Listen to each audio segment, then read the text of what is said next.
마태복음 26장 1절에서 16절. 예수께서 이 말씀을 다 마치시고 제자들에게 이르시되 어 이제는 그 화수목 3일 동안 어 하나님 나라를 에, 말씀하시고 마지막으로 말씀 사역은 이제 마치고 이제 십자가 사역으로 들어가게 됩니다. 어 그러니까 이제 목요일 날 저녁 때쯤 되기 시작한 거죠.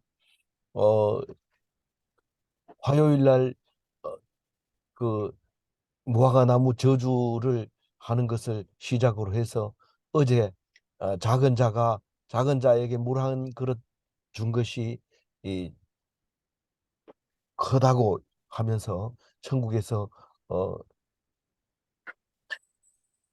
양으로, 염소가 아닌 양으로 이렇게 천국 삶을 살게 해주는 것을 예화를 들어서 설명을 해 주시는 것으로 마지막으로 이제 십자가를 지게 되는데, 2절 읽어봅니다. 너희가 아는 바와 같이 이틀이 지나면 유월절이라 인자가 십자가에 못 박히기 위하여 팔리리다.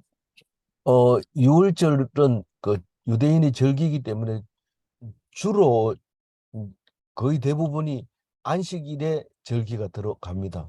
우리도 부활절 이러면은 뭐 수요일 날 있는 게 아니고 주일 날 있는 것처럼 어, 이 사람들은 안식일에 6월절이 있습니다. 6월절 며칠 뒤에 부활절입니까? 주일 날 아침이니까 3일 뒤에, 6월절 3일 뒤에 부활절이니까 금요일이 어, 토요일이 6월절인데 토요일이 6월절인데 주일 주일은 부활절이잖아요. 그러니까 하루가 차이 나는 거죠. 하루가 차이가 6월절과 그 주일과 안식일은 하루가 차이 나니까 6월절은 토요일 날에 해당되는 거죠. 그런데 이틀이 지나면 그러니까 뭐 금요일하고 어, 토요일 날 6월절입니다. 양은 이제 금요일 날 잡게 되죠. 그리고 만찬도 금요일 날 해야 되는데 예수님은 6월절 양으로 죽어버리기 때문에 이 금요일 날 저녁에 할 수가 없어요. 그래서 목요일 날 저녁에 최후의 만찬을 하는 겁니다. 유대인들은 어 토요일 금요일 저녁에 만찬을 6월절 만찬을 네, 즐기게 되는 거죠. 뭐 날짜는 그 해가 질 때부터 날짜가 이미 바뀌어 버리기 때문에 에, 그거는 그냥 참고로 알아두면 되고요. 어 그래서 십자가에 못 박히기 위하여 팔리리라 이 말은 제물로 팔린다는 겁니다. 제물이 이 예수님만 있으면 되는데 소도 있어야 되고 양도 있어야 되고 비둘기도 있어야 되고 돈도 바꿔야 되고 이런 그 성전에서 복잡한 게 생겼는데 예수님이 오시고 나서는 돈 바꿀 필요도 없고 소를 거기다 갖다 놓을 필요도 없게 돼버린 거죠. 그래서 제물로 팔리는 이제 목요일 날 저녁입니다. 이제 그렇게 얘기를 하면서 어, 팔린다는 것은 누가 팔아야 팔리는 거지? 내 스스로 나 사세요 이러면 돈을 딴 사람한테 준다면은 그건 팔리는 게 아니죠. 내 스스로는 할 수 없어요. 그게 십자가입니다. 내 스스로 뭐 나 십자가 질 수도 있고 안 질 수도 있다 이러면은 그 십자가가 아니에요. 왜 그렇게 말할 수 있냐면은 십자가는 남이 지는 겁니다. 그래서 내 십자가를 지고 예수님을 따른다는 뜻은 내가 어쩔 수 없이 고난을 당하고 내가 어쩔 수 없이 당하는 것이지 내가 할 수도 있고 안 할 수도 있다 이러면 그건 예수를 따르는 게 아닙니다. 예수님도 얼마든지 에, 그 뭡니까 십자가를 지지 않고 중간에 내려올 수 있어요. 그래서 그렇게 되면은 예수님의 사역은 끝나버리는 거예요. 어, 그러니까 우리가 십자가를 이건 내가 나에게 대인 십자가다 이러고 감내하려 하다가 도저히 못 참겠어 이러면은 예수님을 따라간 게 아니죠. 어, 남들 볼 때는 모르지만은 본인은 압니다. 이건 예수님처럼 음, 내 십자가를 진 게 아니다. 자기를 괴롭게 하고 힘들게 한 사람을 위해서 기도해야 돼. 기도하고 또 뭡니까? 어, 하나님께만 억울하다고 얘기를 해야 되지. 그 사람 보고 너 그러면 안 된다. 이러고 막 대들고 막 저주하고 이러면 안 되고 오히려 저희들이 알지 못하고 하는 겁니다 하고 예수님 하나님께 기도를 하는 게 자기 십자가를 지고 예수님을 따라가는 겁니다. 3절 읽어볼까요? 그때 대제사장들과 백성의 백성들이 장로들이 가야바라 하는 대제사장 관정에 모여 이 관정에 모여서 임시 사내들인 공회를 열은 거죠. 공회라는 자체가 사내들인인데 잘 모르니까 사내들인은 유명하고 공회는 잘 알지만 그래도 그러니까 잘 모르니까 사내들인 공회 이런 겁니다. 이 역전 앞이나 마찬가지인데 이그 사내들인 사람들이 대제사장, 장로 그런데 가야바는 누구냐면 그 그 그 해의 대제사장 안나스가 장인 어른인데 그 전에까지 계속 안나스가 대제사장으로 있다가 이해 가야바가 이제 대제사장을 물려받았어요. 그래서 다른 복음서에 보면 음, 그 가야바 아니고 누구라고요? 안나스한테로 제일 먼저 가서 보여주고 그리고 가야바가 이를 결정을 하는 것을 볼 수 있습니다. 근데 이 사람들이 모여가지고 무슨 회의를 했을까요? 목요일 날 저녁에 4절 읽어봅니다. 예수를 흉계로 잡아 죽이려고 의논하되 그냥 정식으로 재판 열어가지고 죽이려고 하는 게 아니라 흉계를 흉계를 가지고 죽이려고 하는 거예요. 흉계라는 거 뭡니까? 네, 옳지 않은 거 부정한 건데 이건 뭐 우리가 알아볼 필요가 없어요. 왜냐하면 예수님은 그렇게 죽도록 돼 있으니까요. 다른 방법이 없습니까? 다른 방법이 없어요. 이렇게 죽게 돼 있습니다. 왜냐하면 우리가 이렇게 죽어도 예수님은 구원해 주시고 잘했다 칭찬하고 나를 닮았다고 해주려고 이런 흉계에도 그냥 그 관심 쓰지 말고 그냥 그거를 짊어지고 가라. 그런 뜻입니다. 이 사람들이 왜 그랬을까 이러고 막 따지고 이래봐야 소용없습니다.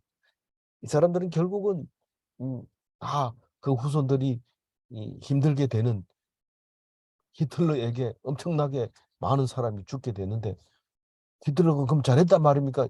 잘했단 말이 아니라 하나님께서 계획하신 대로 하고 있는 겁니다. 잘했다 못했다는 성경에서 찾는다는 것은 어리석은 짓입니다. 오직 은혜만 찾아야 됩니다. 말씀 속에서.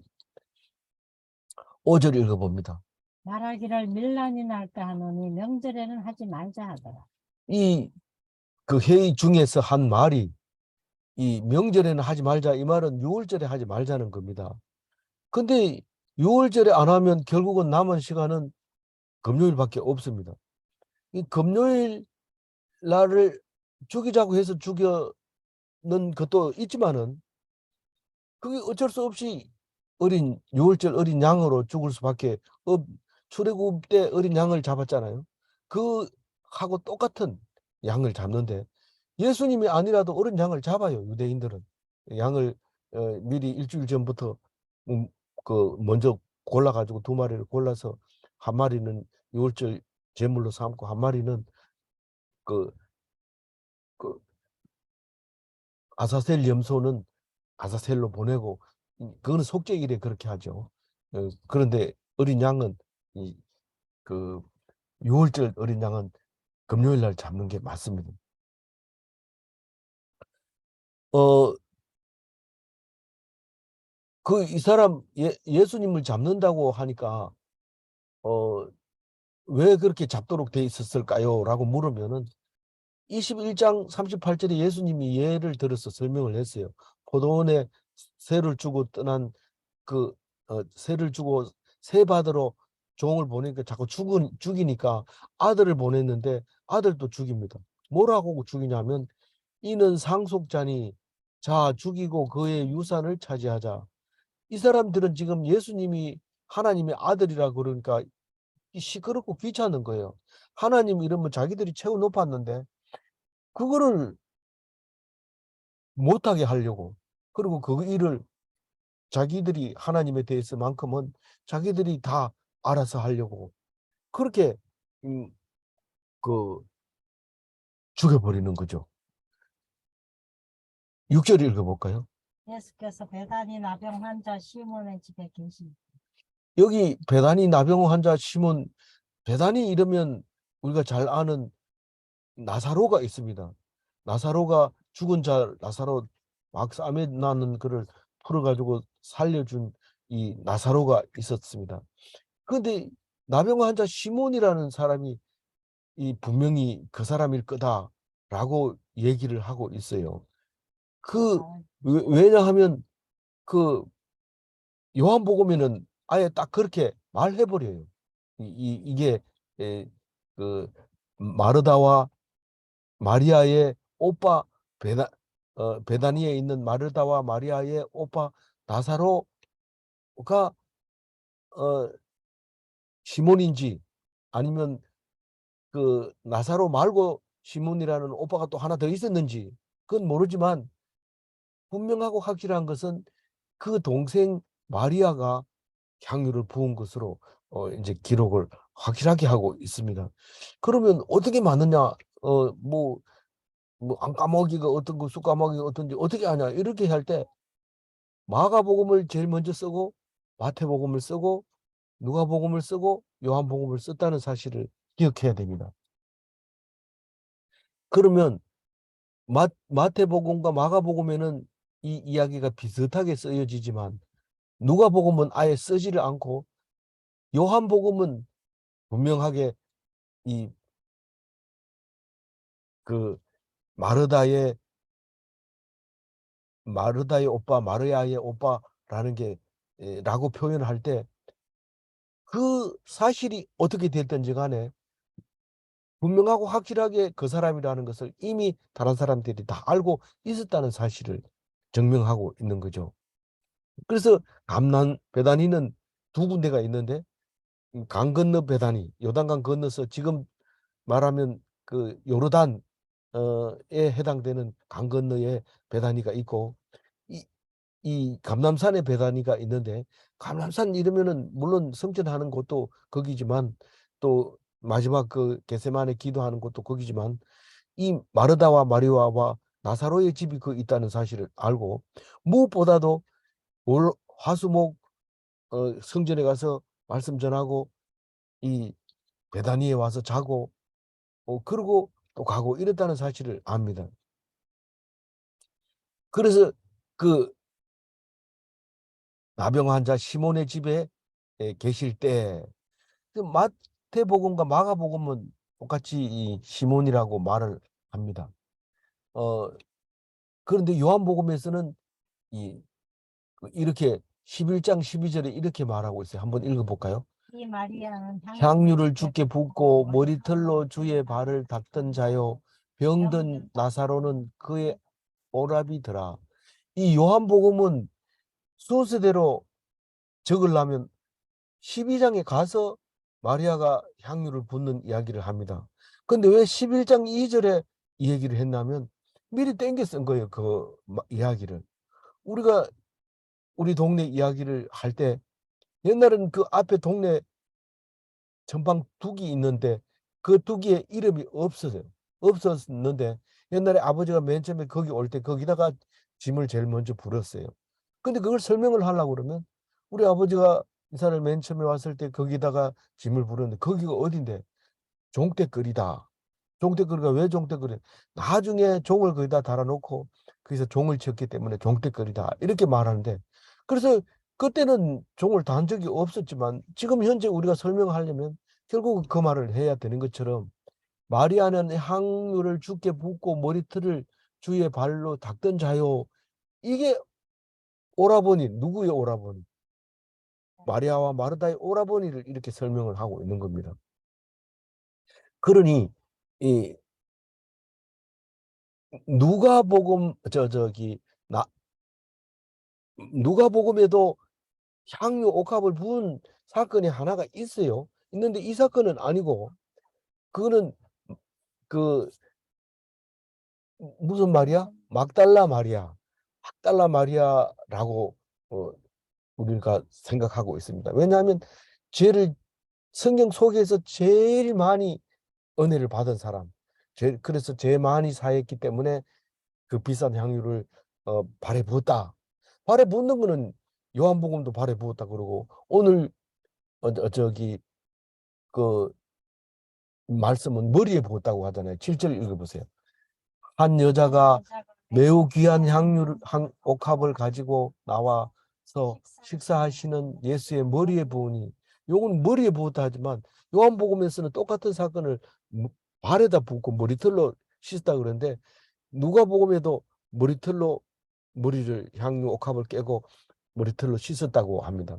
그거는 그 바리새인이 집에서 했는 거기 때문에 그거는 그 아주 그 전에 훨씬 전에 사역을 시작하고 얼마 안 있어서 그렇게 그 막달라 마리아가 은혜를 입고 그렇게 했다. 이제 그렇게 예, 이제 일반적으로 정리를 합니다. 그래 또 잊어버리지 않죠. 어, 어, 사실이 맞느냐 아니냐 이거 가지고 논란을 제기하면 안 됩니다. 그거는 논란을 제기할 이 거리 자체가 안 되는 거죠. 어, 그 8절 읽어봅니다. 제자들이 보고 본게하여 이르되 무슨 의도로 이것을 호비하느냐. 이 제자들을 여기서는 그냥 제자들이 이랬지만 요한복음에는 분명하게 꼭 집어서 가룟 유다가 그랬다고 그래요. 분개를 했다고요. 뭐라고? 9절 읽어봅니다. 이것을 비싼 값에 팔아 가난한 자들에게 줄 수 있었겠도다 하고.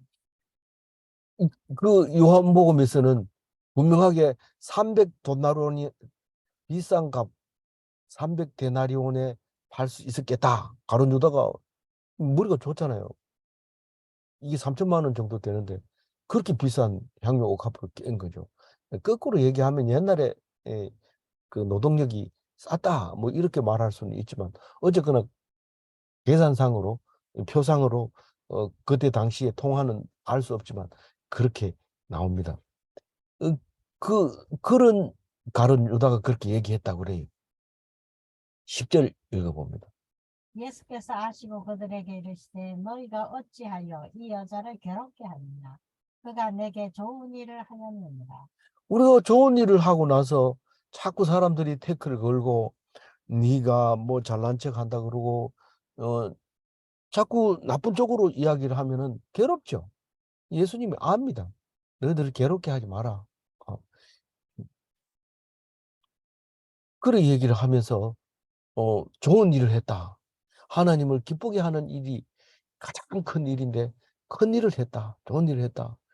그렇게 얘기하는데 이 마리아는 막 누가복음에서 그렇게 얘기를 해요. 누가복음에서 마리아는 이 좋은 편을 택하였으니 빼앗기지 아니하리라 하시니라. 그 마르다는 예수님 오니까 좋은 반찬 하려고 부엌에 들어가서 열심히 하고 있는데 죽으라고 목이 이 코 밑에 앉아가지고 턱 밑에 앉아가지고 말씀을 듣는 걸 보고 마르다가 미워가지고 그 좀 일하라게 시켜요. 마리아 지금 일손이 바빠 죽겠어요. 뭐 이렇게 얘기할 때 뺏기지 않는다는 거예요. 마르다는 열심히 해가지고 손님들한테 그 음식 5분이면 다 먹어버립니다. 1시간을 만들어가지고. 그러니 공부해서 남 주나 이런데 남 안 줍니다. 자기가 합니다. 성경 많이 알면 자기가 천국까지 남이 안 갑니다. 뭐 내가 교회 갔다 올게 이러고 큰 소리 치고 이렇게 할 필요가 없어요. 성경 공부는 자기가 하는 거기 때문에 성경 공부한다고 큰 소리 치고 막 그 남한테 그래 봐야 소용이 없어요. 자기를 위해서 하는 거기 때문에 뺏기지 않는다. 그렇게 얘기를 하고 있습니다. 이거 지금 마리아 보고 하는 소리에 이 베다니 마리아 보고 11절 읽어봅니다. 가난한 자들은 항상 너희와 함께 있거니와 나는 항상 함께 있지 아니하리라. 예수님이 항상 있지 않습니까? 항상 우리와 함께 있는 거 아닙니까? 이런데 사실 함께 있는 게 딴 게 아니라 살아 있을 때 이 말입니다. 내가 살아있을 때 장례식을 치러줘야 된다는 겁니다. 죽지도 않았는데 뭔 장례식을 치릅니까? 이런데 죽어서 가는 장례식은 너희들은 치를 필요가 없다는 거죠. 죽어서 장례식은 치를 필요가 없다. 예수님이 떠나기를 좋아했을까요? 싫어했을까요? 떠나고 싶지 않았어요. 거기 17장 17절에 뭐라고 얘기합니까? 아이가 그 간질이 걸려서 자꾸 넘어진다 하니까 소리를 지릅니다.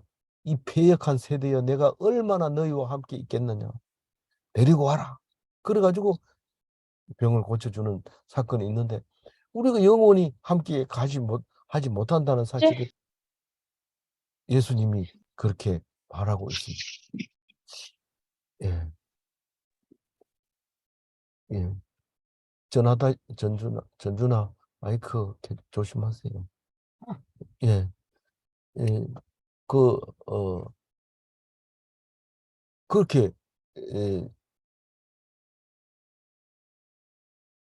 말하고 있으면서 안 떠나고 싶은 거죠. 근데 예수님도 장례식이 필요합니까? 예수님도 공휴일이 필요해요. 공휴일이. 오실 때도 공휴일이 필요하고, 가실 때도 공휴일이 필요하고, 음, 그렇게 말하고 있는 거예요. 지금. 우리만 공휴일이 필요한 게 아닙니다. 제가, 음, 영화를 보다가 감동받은 게 있는데, 그 부모가 그렇게 어렵게 자식을 키워놨는데, 자식은 부모를 원망하고 있어요. 어렸을 때 정신병, 이라고 약을 먹였다는 거예요. 그거를 가지고 그렇게 원수 삼는데, 그렇지 않거든요. 부모 돼가지고 자녀에게 정신병 약을 먹이고 싶은 사람이 누가 있어요? 근데 그런 일이 생기는데, 우리가 그 영화에서만 그럴까요? 우리는 부모를 절대로 좋아 안 합니다. 그러면서 자녀는 우리를 생각하기를 원합니다. 참 어리석은 일이죠. 우리는 너무도 잘 아는 사실입니다. 뭐 부모만 그럴까요? 우리 부부지간에도 그렇습니다. 우리가 애썼는 거, 그런 거 생각하지 않고 원수로 생각하는 거죠. 그래서 원수랑 살고 있다고, 자기가 얼마나 장한 일을 하고 있다고 부부가 둘 다 그렇게 생각하고 있는 거예요. 웃기는 거죠. 뭐 우리는 그렇게 살고 있습니다. 그 뭡니까? 12절 읽어보세요. 이 여자가 내 몸에 이 향유를 부은 것은 내 장례를 위하여 하니. 장례를 위해서 그런 게 아니고 장례를 위해서 그런 거죠. 그 장례, 예수님의 장례를 위해서. 마가복음과 요한복음에는 300데나리온이라고 확 적어놨어요. 그런데 여기는 안 적어놨어요. 어, 근데 기독인들은 살아있을 때 장례하고 죽은 자들은 죽으면 장례를 안 해야 됩니다. 왜냐하면 차라리 뭐 시체를 치워야 되니까, 격식은 차려야 되니까 장례식은 하지만 찬송 부르고 기뻐하고 그러면서 장례식을 치러야 됩니다. 살아있을 때 장례식을 치러야 되죠. 죽은 거는 원래 죽은 사람들이 장례식을 치러야 됩니다. 그거를 그 8장 22절에 얘기하잖아요. 예수님이 죽은 자들이 장사하게 하고 그들의 죽은 자들이 장사하게 하고 너는 나를 따르라. 아버지인데요. 아버지라도 나를 따르라. 네가 살려면은, 그렇게 얘기를 하는 것을 볼 수 있습니다. 근데 구약에는 없습니까? 예수님만 그렇습니까? 다윗이 그랬어요. 다윗이. 사무엘하 12장 21절 한번 읽어볼까요? 아이가 살았을 때는 그를 위하여 금식하고 우시더니 죽은 후에는 일어나 잡수시니 이 일이 어찌 됨이니까 하니. 다윗의 신앙은 그랬어요. 아이가 이제 죽는다. 네가 잘못했기 때문에 아이가 그 법으로, 그 죄로 인하여 죽게 될 거다. 그때 임신한 아이는 죽게 될 거다. 그렇게 했을 때 식음을 전폐하고 땅에 엎드려서 얼굴을 땅에 대고 그렇게 오랫동안 기도했는데, 이 종들이 왔다 갔다 하는 거 보니까 분위기가 이상해요. 죽은 것 같아, 아무래도. 뭐 물떠 나르고 이러지도 안 하고 조용하게 있는 거예요. 원래는 뭐 씻고 열 내리고 뭐 대변 받아내고 물 주고 뭐 이렇게 움직여야 되는데 조용한 거예요. 그러니까 기도하다 말고 아하 죽었구나. 그리고 한 사람 불러가지고 물어봅니다. 그러니까 죽었다고 얘기하니까 벌떡 일어나더니 세수하고 일어나가지고 옷 갈아입고 밥 가져와라. 밥 먹는 거예요. 사람들이 깜짝 놀래. 이 사람이 아 죽었다 하면은 이제 일어나가지고 밥도 못 먹고 장례도 못 치르고 저거 어떡하나. 큰 걱정했는데 아 뭐 죽었다 하니까 벌떡 일어나는 거예요. 이 예수님도 장례식은 살아있을 때 해라. 이렇게 얘기해요. 사실 뭐 이거 정확하게 묵상했는 건 아니지만 우리 부모님이 살아 계셨을 때 그랬어요. 설교를 많이 들어서 그렇겠죠. 살아 있을 때 잘 모시겠습니다. 그리고 참 나름대로 열심히 했습니다. 그래서 고향에 갔더니 아이고 막내 아들 중함이가 있어가지고 너네 어머니 아버지는 참 저기 저기 잘 공양을 해서 참 뭐 효도를 받았다. 그러니까 우리가 참 자랑스럽고 부럽다. 그 동네 어른들이 그런 말씀을 하시는 걸 보고 우리가 참 사실 그랬지. 그러면서 또 생각해보고 사실 돌아가시고 난 다음에는 제사도 안 가고 산소도 장례식 장례 지를 때만 갔고 더 이상 가보질 않았어요. 뭐 벌초 뭐 이런 건 다 형님들이 하고 그리고 산소가 어떻게 생긴지 더 이상 가지를 않았습니다. 그래서 우리는 살아있을 때가 중요하지. 죽은 뒤에는 뭐 어떤 사람은 보지도 안 하고 있다가 죽은 뒤에 와가지고 장남이라고 뭐 두건 쓰고 이래가지고 쭉 앉혀놓고 뭐 이렇게 하는데 다 소용없는 거예요. 그건 살아있을 때 장례를 치러야 되는. 그래서 우리 집 외아들은 다른 때는 몰라도 부모님 돌아가시면은 외국에 있다가도 일 시키고 한다 그러는데 왜 오나 이러니까 장례식 치러야 된다 그랬어요. 그런 장례는 치르지 말아야 됐어요. 그럼 뭐 알아서 나라에서도 자식이 연고자 없으면 알아서 다 처리해 된다. 13절 읽어봅니다. 내가 진실로 너희에게 이르노니 온 천하에 어디서든지 이 복음이 전파되는 곳에서는 이 여자가 행한 일도 말하여 그를 기억하리라 하시니. 내가 죽으면서 얘들아 너희들은 내 비석에다가 공학박사 전중함 담임 목사 전중함 이래 쓰지 말고 너희들 마음에 새겨라. 그리고 제일 이 성경 공부 많이 하는 무슨 집사 이름을 써놔라. 너들 이름을 안 써도 된다. 이렇게 비석에다가 쓰라고 얘기를 하고 있는 것 같아요. 13절에.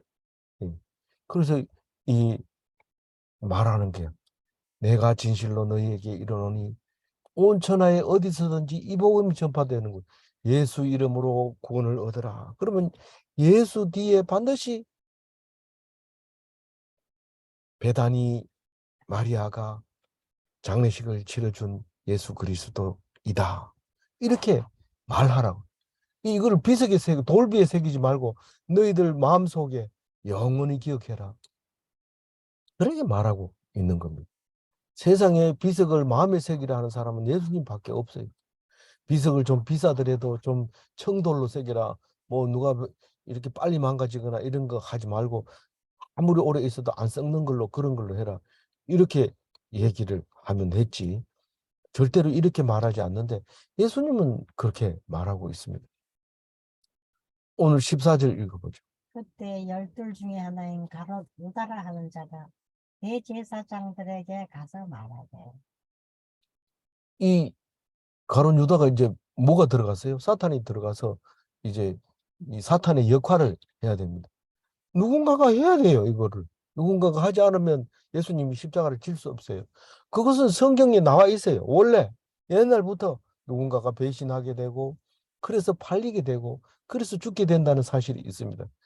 근데 왜 꼭 가룟 유다가 해야 돼요? 그건 모르죠. 그건 나도 모르죠.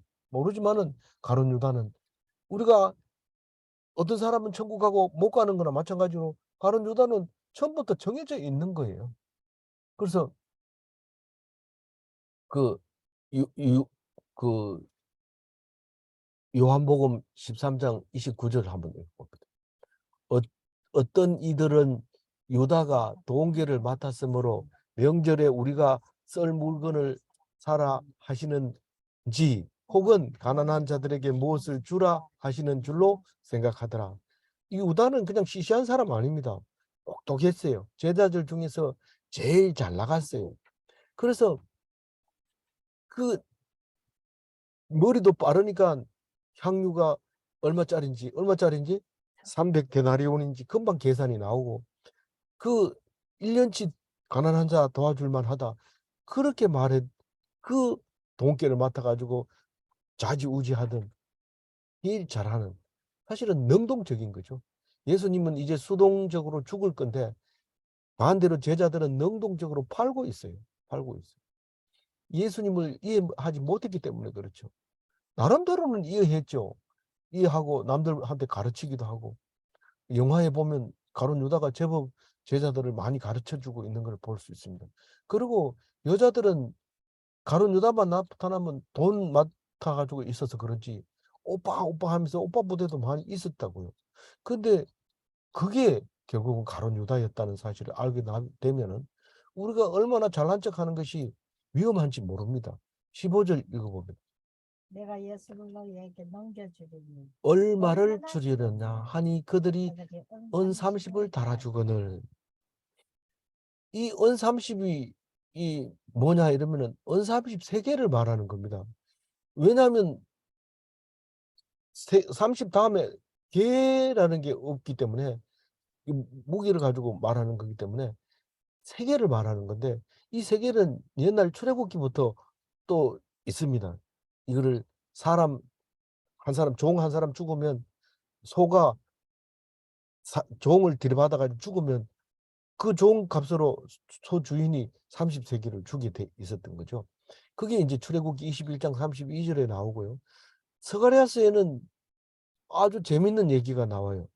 나를 헤아린 바 그 삭을 토기장이에게 던지라 하시기로 내가 곧 그 은 30개를 여호와의 전에 토기장이에게 던지고 이런 말이 나오는데 여기는 은 30개라고 나오고 이건 은 30이라고 나오고 또 출애굽기는 33개이라고 나오고 이렇게 하는 걸로 보면 통용적인 거죠. 우리가 어 지금은 그런 소리 안 합니다마는 3만 원을 3장 이럽니다. 3장. 그리고 어 뭐 누가 부주를 3만 원 했다 하면 3개 그리고 5만 원 했다 이러면 5개 이렇게 얘기를 하죠. 그걸 뭐 돈 이러면 뭐 좀 이렇게 음 음 부정스럽죠. 뭐 그러니까 그런 말을 잘 안 쓰는데 이건 옳은 말이 아니니까 정확하게 얘기 안 하는 거예요. 이 토기장이라고 하는 게 이 예수 시대에는 그 헌금함을 토기장이 하고 발음이 거의 비슷하다고 그래요. 이상한 얘기가 그런 얘기죠. 이게 33개를 이 말씀 전하는 사람 "니 얼마를 줄까요?" 이러니까 "네가 나를 계산하려면 음 나를 값을 쳐서 나를 돈을 주고" 어 이렇게 얘기를 합니다. 이 스가랴서 11장에. 근데 말씀 전하는 사람을 33 개로 계산합니다. 아마 출애굽기 때문에 그렇게 했는 것 같아요. 그래서 그거를 주니까 그거를 토기장에게 던지라고 하나님이 말합니다. 그 근데 이 가룟 유다도 이 은 30을 받아 가지고 나중에 깨달은 것도 아니에요. 예수님을 '내가 잘못 죽겠다.' 이런 생각도 아닌데 그 뭔가 이상하게 말씀에 응하려고 나 이거 잘못 팔았다." 이러면서 제사장 갖다 주니까 "난 모르겠다. 네가 지은 죄는 네가 알아서 해라." 이러니까 그걸 성전함에다 던졌는데 사람들이 그걸 주워 가지고 "이거는 성전에 하면 넣으면 안 된다. 헌금이 자격이 없다." 이래 가지고 그거를 갖다가 토기장이 밭을 사요. 그걸 사 가지고 그 외국인의 그 나그네의 묘지로 삼았는데 이 가룟 유다가 거기에 가 가지고 몸에 달아서 죽었는데 제대로 안 죽고 줄이 떨어져서 죽었는데 폐가 터져서 창자가 나와서 그 밭을 피밭이라고 불렀던 거죠. 그런 가룟 유다 이야기를 합니다. 마지막 16절 읽어봅니다. 그가 그때부터 예수를 넘겨줄 기회를 줬다. 이제 그 거래가 성사가 됐습니다. 대제사장한테 30을 받게 됐고, 이제 예수님은 날만 어두워지면 포졸들을 데리고 와서 데리고 가는데 어디에서 붙잡혀 가는 게 좋겠는가? 누가 방해를 제일 많이 하겠는가? 어디 그것을 생각하면서 기회를 찾고 있는데 그 기회는 가룟 유다만 제일 잘 알죠. 머리 좋지요. 예수님 잘 알죠. 그래서 일이 성공합니다. 그래서 양 잡는 날에 죽게 되고 목요일 날 저녁 망찬 끝나고 잡혀가게 되고 그런 일을 이제 앞으로 할 건데 어, 그 과정에서 베드로가 또 이제 3번 부인하는 얘기가 내일 나옵니다. 아무쪼록 우리는 오늘 예수 십자가의 사역을 향하여 갈 때 우리는 아주 피동적으로 가고 있다는 사실을 알아야 됩니다. 나도 이제부터 십자가를 져야지 이러고 막 찾아다니는 게 아니라 하나님이 하랄 때 아무 불만 없이 그냥 하나님만 바라보고 기도하면서 잘 감당해 가는 게 예수 십자가의 사역이라는 것을 기억하고 우리도 그 닮은 작은 십자가를 지고 예수님을 따르는 참된 그리스도인이 되시기를 바랍니다. 13절 읽고 마치도록 정리할게요. 내가 진실로 너희에게 이르노니 온 천하에 어디서든지 이 복음이 전파되는 곳에서는 이 여자가 행한 일도 말하여 그를 기억하리라 하시니라. 이 종교 생활은 적당하게 해도 돼요. 적당하게 해도 됩니다. 또 적당하게 해야 돼요. 잘못하면 뭐 이상하게 될 수가 있어요. 그러나 기독인은 모든 것을 바쳐서 살아계신 주님을 사랑해야 됩니다. 이거 뭐 300데나리온 그 나병 환자 집에 300데나리온이면 큰 거죠.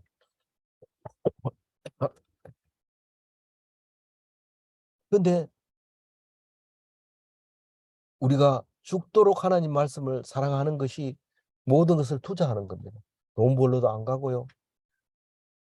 말씀을 사랑해야 되지. 나는 교회가 좋다 이러고 교회에서 계속 철야기도 하고 이러는 게 그런 건 안 됩니다. 일을 해야 되죠. 일을 해야 되지. 그건 목사님이 싫어해요. 정말 예수께 바치면 미치면 정말 좋아하시는가? 정말 미치면 정말 좋아하시는. 그게 예수님이 그랬거든요. 예수님이 말씀에 미쳐가지고 그렇게 십자가 달려 죽으면서도 욕도 안 하고 원망도 안 하고 그렇게 간 겁니다. 우리도 그와 같이 예수에게 미치는 그리스도인이 한번 하다 가는 인생 한번 미쳐봅시다. 예수님 앞에서. 그래서 영원한 천국에서 죽지 않는 삶을 예수님과 만나서 하나님과 만나서 살아가는 그런 영생하는 그리스도인이 다 되시기를 바랍니다. 기도하겠습니다. 하나님 감사합니다. 우리는 이 땅이 전부인 줄 알고 살고 있지만 이 땅에 있는 그 모든 것 투자해서 예수님의 장례식을 치른 베다니 말을 생각합니다. 그는 말씀을 듣고 깨달았고 남들이 설거지할 때 말씀을 들었고 남들이 예수님을 팔 때 예수님 옆에 있었습니다. 그래서 우리는 모든 것을 투자해서 예수님의 장례식을 보내드렸습니다. 우리가 살아있을 때 후회하지 않는 삶을 살게 도와주옵소서. 우리가 할 수 있을 때 최선을 다하게 도와주시옵소서. 죽고 난 뒤에 후회하는 일이 절대로 없도록 도와주옵소서. 감사하고 우리 주 예수 그리스도 이름으로 기도 올리옵나이다. 아멘. 아멘.